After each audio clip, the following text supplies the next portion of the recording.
السلام علیکم ورحمۃ اللہ وبرکاتہ۔ میرے پڑوسی کے بچے رات کو بھوک سے روتے تھے۔ وہ دن بھر کام کی تلاش میں مارا مارا پھرتا تھا۔ ایک روز میری بیوی گھر پر نہیں تھی تو میرے دل میں میل آ گیا اور میں نے جھوٹ بول کے پڑوسی کی جوان بیٹی کو گھر بلا کر اس کی عزت پر حملہ کر دیا۔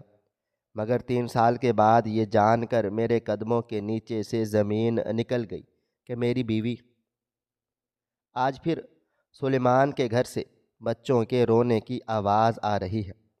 میں جیسے ہی گھر میں داخل ہوا، میری بیوی نے مجھے افسردہ ہو کر بتایا۔ میں جو دفتر سے تھکا ہارا لوٹا تھا، ایک دم روشنی کی یہ بات سن کر ہتھے سے اکھڑ گیا اور اسے کہنے لگا کہ تم سارا دن دیواروں سے کان لگا کر کیوں رکھتی ہو؟ اگر اس کے بچے رو رہے ہیں تو یہ اس کا مسئلہ ہے، ہمارا نہیں۔ اور بھلا میں کب تک جا جا کر ان بچوں کو رونے کی وجہ ختم کرتا رہوں گا؟ تم اپنا گھر بھی دیکھو۔ میں تیزی سے اندر چلا گیا تھا۔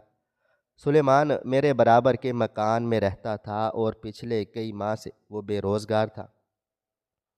میری بیوی چونکہ بہت رحم دل عورت تھی اور خدا نے شادی کے 5 سال تک ہمیں اولاد کی نعمت سے نہیں نوازا تھا، اس لیے جب اس کے بال بچے بھوک سے تڑپ کر روتے تو روشنی سے صبر نہیں ہوتا تھا، اور وہ مجھے بار بار مجبور کرتی تھی کہ میں جا کر سلیمان کی کچھ مدد کر دوں، اور اکثر و بیشتر میں ایسا کرتا بھی تھا۔ لیکن پچھلے کچھ دنوں سے میرا ذہن کہیں اٹک کر رہ گیا تھا، جب سے میری نظر اس کی بیٹی پلوشہ کے حسین چہرے پر پڑی تھی۔ حالانکہ وہ لڑکی کبھی بلا ضرورت گھر دروازے سے باہر نہیں نکلتی تھی، نہ ہی جھانکتی تھی، لیکن اس روز جب میں کھانا دینے ان کے گھر چلا گیا تو سلیمان گھر پر نہیں تھا، اور اس کی بیوی بھی بیماری کے باعث بستر سے نہیں اٹھ پا رہی تھی، اس لیے پلوشہ کھانا لینے کے لیے آ گئی۔ ویسے تو میری بیوی بھی خوبصورتی میں کسی سے کم نہیں تھی، لیکن کہتے ہیں کہ حلال کے سامنے حرام میں دلکشی بڑھ جاتی ہے۔ ایک دو بار گلی محلے کے لڑکوں نے بھی کچھ ایسی بات کی تھی کہ پلوشہ دن کے وقت کہیں جاتی ہے اور شام گئے واپس لوٹتی ہے۔ میں اب موقع کی تلاش میں تھا کہ کب مجھے موقع ملے اور میں پلوشہ سے ملاقات کر سکوں۔ وہ لوگ غریب بھی تھے اور غیرت مند بھی۔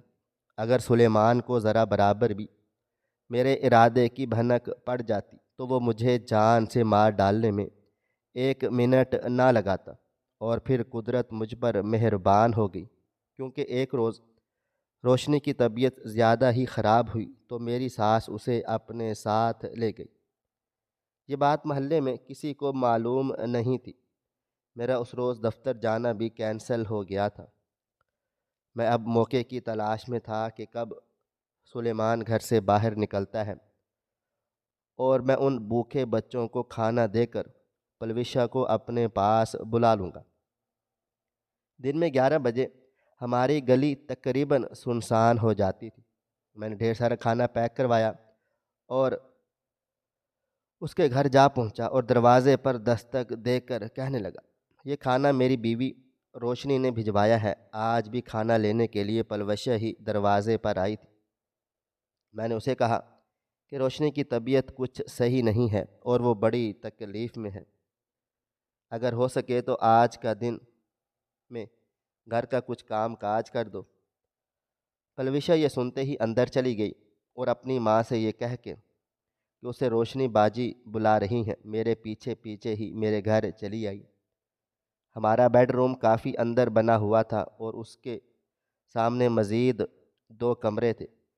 میں نے پہلے گھر کا گیٹ بند کیا، پھر لیونگ روم کا دروازہ بھی بند کر دیا، اور پھر پلوشہ کے اندر جاتے ہی میں نے ٹی وی کو اونچی آواز میں چلا دیا۔ پلوشہ ایک دم سے گھبرا گئی تھی۔ وہ بیڈ روم کا دروازہ زور زور سے بجا رہی تھی۔ میں نے کمرے کے دروازے پر پہنچ کر اسے کہا، دیکھو پلوشہ، تمہیں مدد کی ضرورت ہے اور مجھے تمہاری۔ اگر ہم دونوں ہی ایک دوسرے کا خیال کریں تو ہمارا مسئلہ بھی حل ہو جائے گا اور میرا بھی۔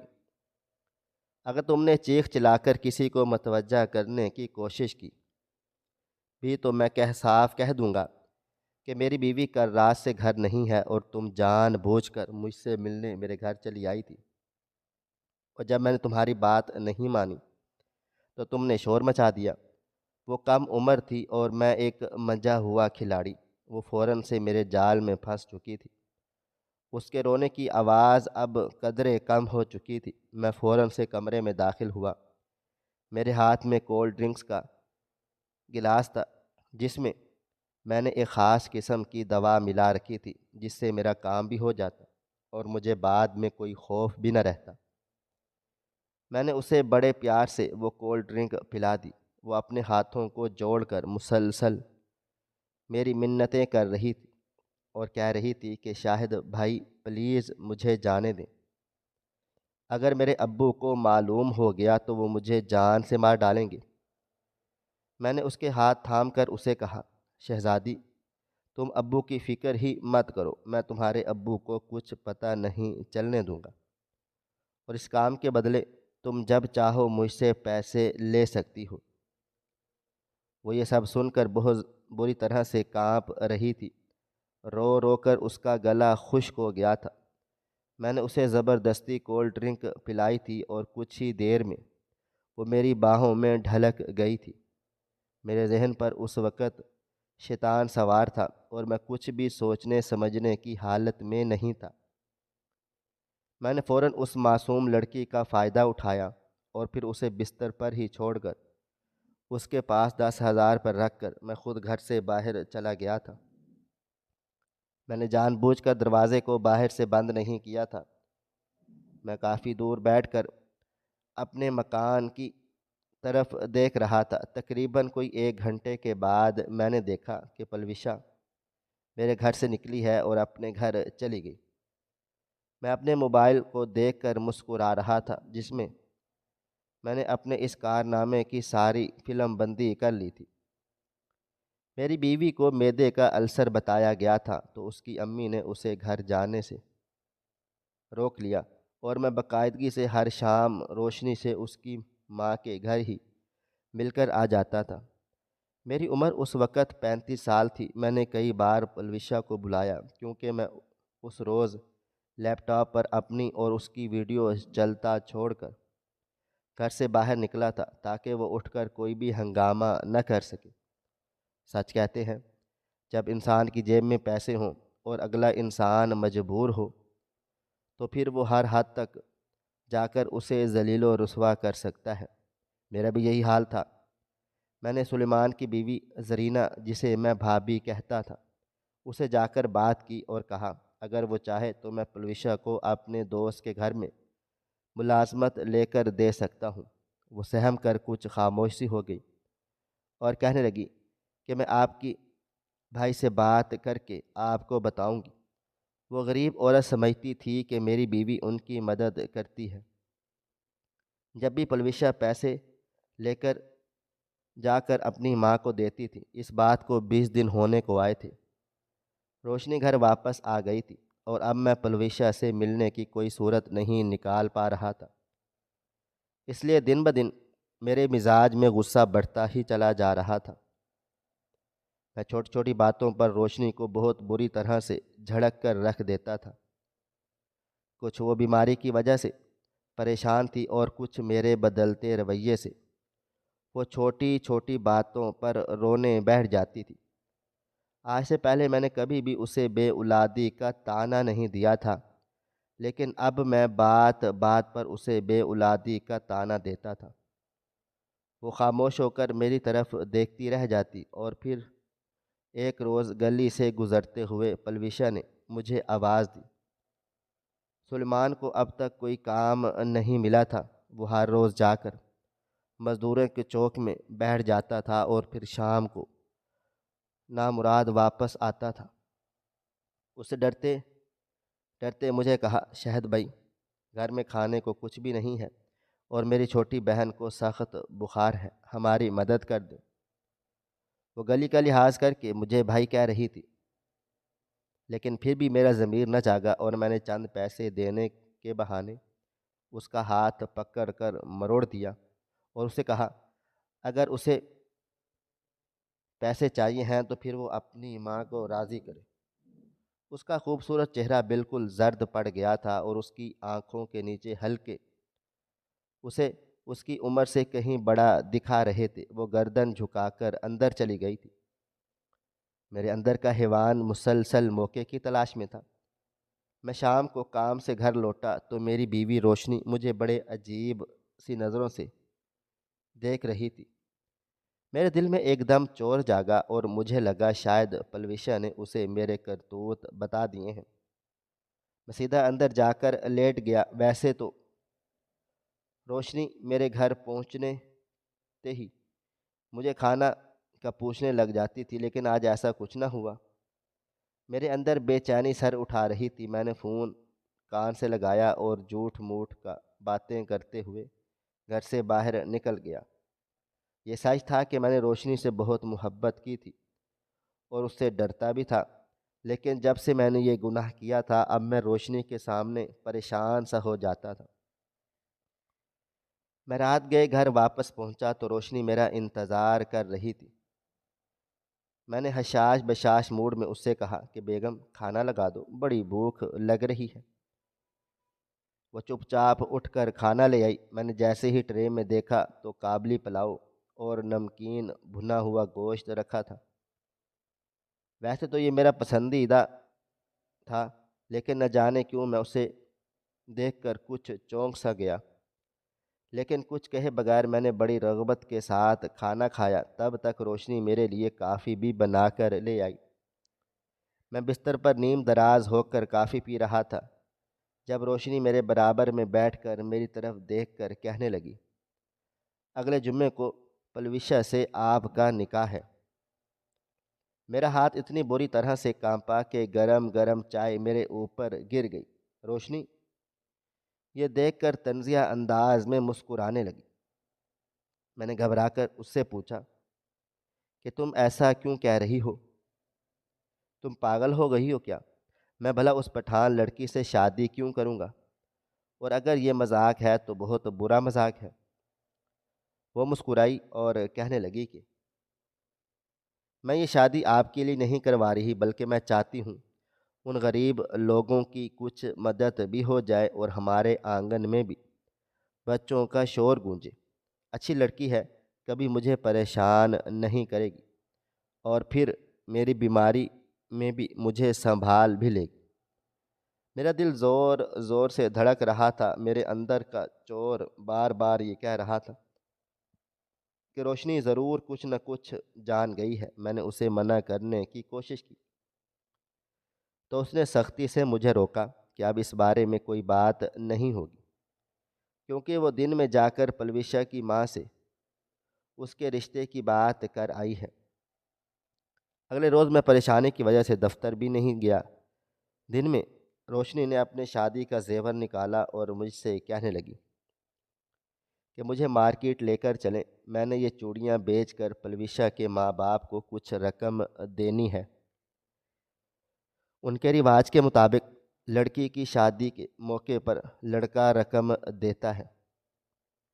میری حالت یہ تھی، نہ تو میں اس کی بات سے انکار کر سکتا تھا اور نہ ہی یہ کہہ سکتا تھا کہ میں پلوشا سے شادی نہیں کرنا چاہتا۔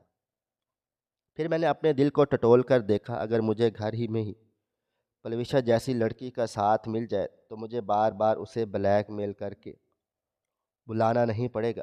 یہ بات سوچتے ہی میں مطمئن ہو گیا اور چپ چاپ روشنی کو مارکیٹ لے گیا۔ روشنی نے میری امی کے بنائے ہوئے کنگن اور چوڑیاں بیچ کر 6 لاکھ روپے جمع کیے اور پھر چند قیمتی جوڑے اور جوتے لے کر وہ گھر واپس آ گئی۔ مجھے اس کے انداز سے سمجھ نہیں آ رہا تھا کہ اس کے دل و دماغ میں میرے لیے کیا چل رہا ہے۔ روشنی نے ہی میرے بڑے بھائی کو فون کر کے بلا لیا تھا اور ان کے سامنے بیٹھ کر کہا کہ وہ اپنی رضا اور خوشی سے میری شادی کروا رہی ہے اور اسے امید ہے کہ خاندان والے اس بات پر کوئی ہنگامہ نہیں کریں گے۔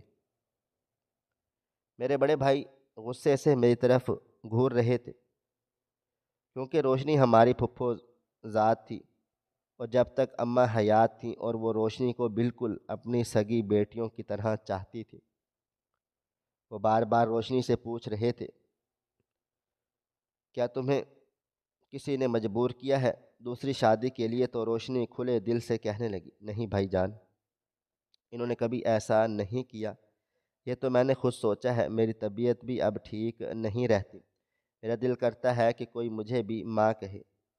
یہ لڑکی بہت غریب اور سیدھی سادی ہے، مجھے پوری امید ہے کہ ہم دونوں کا یہ سفر اچھا گزرے گا۔ بھائی نے روشنی کے ساتھ جا کر سلیمان سے بات چیت کر لی اور 5 لاکھ روپے بھی اس کے ہاتھ میں رکھ دیے۔ احساس جرم مجھے اندر ہی اندر کھائے چلے جا رہا تھا، اور پھر میرا پلوشا سے نکاح ہو گیا۔ روشنی نے اسے بالکل اپنی بہنوں کی طرح رکھا، یوں لگ رہا تھا جیسے اس دن وہ اپنی سوتن کو نہیں، اپنی بہن کو بیاہ کر لا رہی ہے۔ روشنی کی خاموشی سے مجھے ڈر لگتا تھا، سب کچھ معمول کے مطابق چل رہا تھا۔ میں روشنی کے سامنے پلوشا کے ساتھ بہت محتاط ہو کر چلتا تھا کہ کہیں اسے اندازہ نہ ہو جائے کہ ہم دونوں کے بیچ میں پہلے سے کچھ تھا۔ ابھی شادی کو 1 مہینہ بھی نہیں ہوا تھا کہ روشنی نے مجھے بتایا کہ پلوشا ماں بننے والی ہے۔ میں سمجھ رہا تھا کہ یہ سب کیا ہے۔ دیکھتے ہی دیکھتے روشنی کی خود کی طبیعت بھی بہتر ہوتی چلی جا رہی تھی۔ میں پورا دن دفتر میں سر کھپاتا تھا، اور شام کو جب گھر لوٹتا تو میری دونوں بیویاں اس طرح سے ملتی جیسے ان کے بیچ میں کوئی بھی اختلاف نہیں ہے۔ پلوشا دن بدن خوبصورت ہوتی چلی جا رہی تھی، اور وہ مجھ سے دور دور رہتی تھی اور خاموش رہتی تھی۔ میرے گھر والوں کو جب یہ بات معلوم ہوئی کہ میں باپ بننے والا ہوں تو ان کی خوشی بھی دیدنی تھی۔ سب لوگ روشنی کی تعریفیں کرتے تھے کہ اس نے اپنے شوہر کی محبت میں اتنی بڑی قربانی دے کر اسے اولاد جیسی نعمت دی ہے۔ سلیمان نے ان پیسوں سے چھوٹا موٹا کاروبار کیا، اور دیکھتے ہی دیکھتے اس کے گھر کے حالات بھی سدھر گئے تھے۔ اللہ تعالیٰ نے مجھے باپ بنایا، ایک بڑی ہی خوبصورت اور پیاری معصوم سی بیٹی جس کی نیلی آنکھیں تھیں۔ پلوشا سے زیادہ روشنی خوش تھی، اسے جیتی جاگتی گڑیا مل گئی تھی، اس کے سارے کام کاج خود کرنے کی کوشش کرتی، لیکن پلوشا اسے کہتی کہ بچی کے کام اسے کرنے دو۔ اپنی بچی کو دیکھ کر دل ہی دل میں خوفزدہ ہوتا رہتا تھا کہ کہیں میرا بویا ہوا اسے کاٹنا نہ پڑ جائے۔ میں اب دل ہی دل میں ہر وقت اللہ تعالیٰ سے اپنے گناہ کی معافی مانگتا رہتا تھا۔ وقت تیزی سے گزر رہا تھا۔ کچھ دنوں سے پلوشا کی طبیعت ٹھیک نہیں تھی۔ میں اور روشنی اب ساتھ رہ رہے تھے۔ میری بیٹی مریم اب بڑی ماں کے ساتھ زیادہ وقت گزارتی تھی۔ پلوشا 2-3 روز کے لیے اپنے گھر گئی۔ اس وقت مریم 3 سال کی ہو چکی تھی۔ صحن میں بیٹھا اپنی بیٹی کی شرارتوں سے لطف اندوز ہو رہا تھا کہ ایک دم روشنی میرے برابر میں آ کر بیٹھ گئی۔ چلتے چلتے مریم اچانک سے گر پڑی۔ میں نے بھاگ کر اپنی بیٹی کو اٹھایا اور اسے سینے سے لگا لیا۔ روشنی یہ دیکھ کر ہنسنے لگی اور پھر اچانک سے بولی، شاہ صاحب، اپنی اولاد کی اتنی سی تکلیف پر گھبرا سے گئے، مگر کسی اور کی بیٹی پر گندی نظر رکھ کر اسے تکلیف پہنچاتے ہوئے آپ کا دل نہیں کانپا تھا؟ میں نے گھبرا کر روشنی کی طرف دیکھا اور قدرے غصے سے اس کی طرف گھورنے لگا۔ تمہارا دماغ تو ٹھیک ہے، یہ کیا بکواس کر رہی ہو تم؟ میں نے کس کو تکلیف پہنچا دی اور میں ایسا کیوں کروں گا بھلا؟ روشنی غصے سے کہنے لگی، میرے سامنے ڈرامہ مت کرو، میں پچھلے 3 سالوں سے جانتی ہوں کہ تم نے کیا کیا تھا۔ یہ بچی تمہاری شادی سے پیدا نہیں ہوئی بلکہ تمہارے گناہ کا نتیجہ ہے۔ اس روز اگر اچانک میں ان کے گھر نہیں چلی جاتی تو شاید پلوشا کو اس کی ماں جان سے ہی مار ڈالتی۔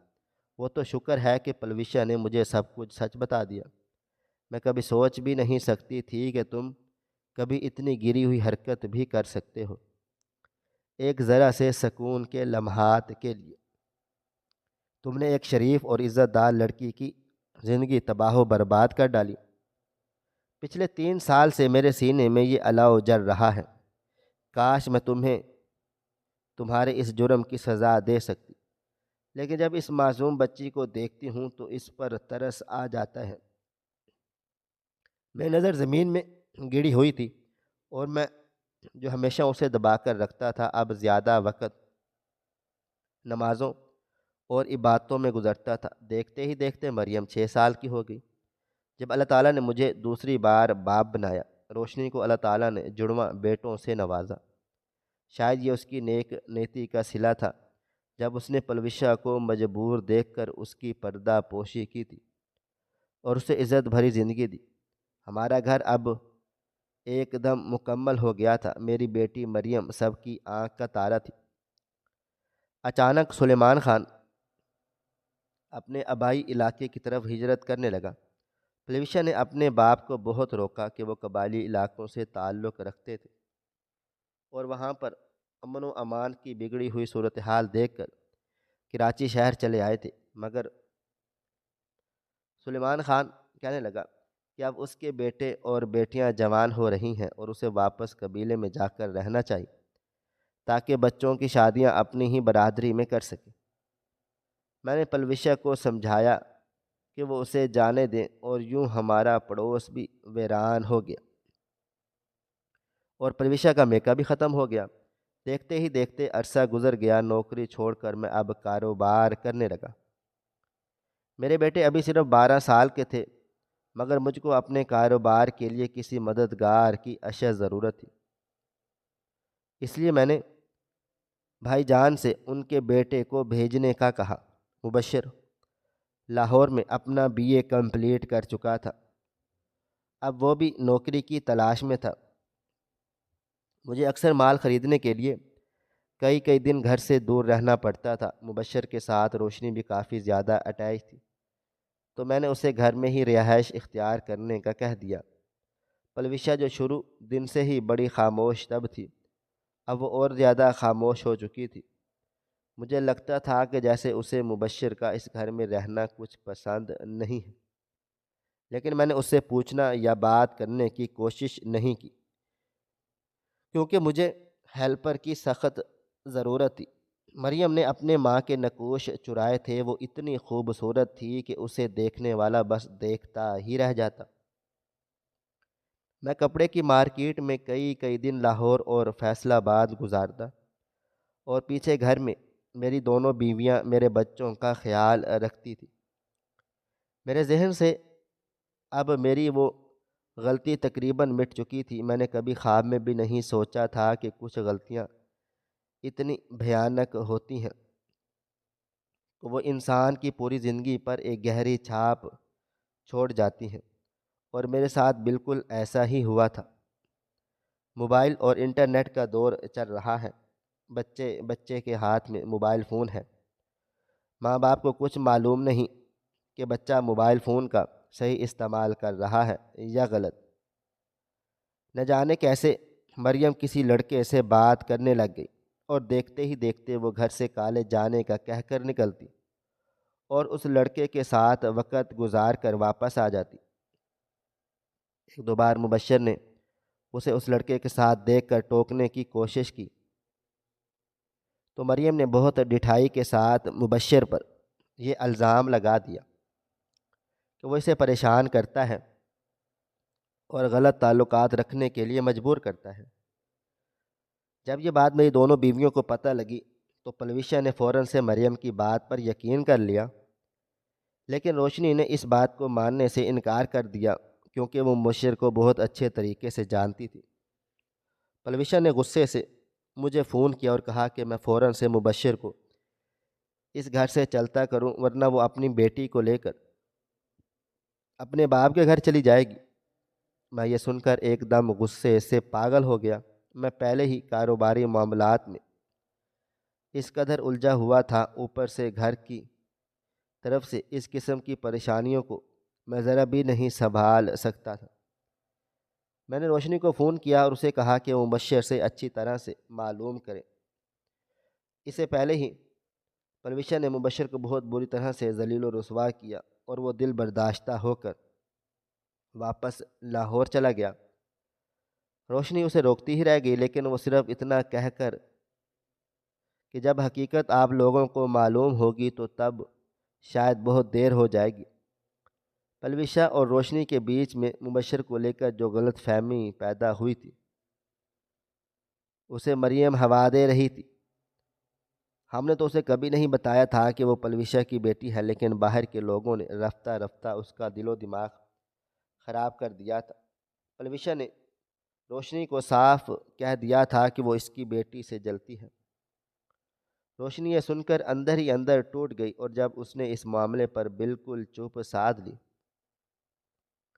میں جب 15 دن کے بعد گھر پہنچا تو گھر کی فضا کافی خراب ہو چکی تھی۔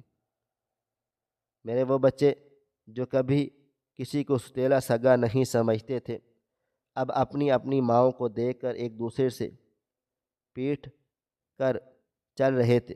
میں نے مبشر سے فون پر بات کر لی تھی، اس نے مجھے مریم کی ساری کارستانی بتائی تو میں گھر پہنچتے ہی مریم کو لے کر اسٹڈی میں بند ہو گیا۔ میں نے بہت سختی کے ساتھ مریم سے پوچھنے کی کوشش کی، لیکن جب وہ صفائی کے ساتھ جھوٹ بولتی رہی۔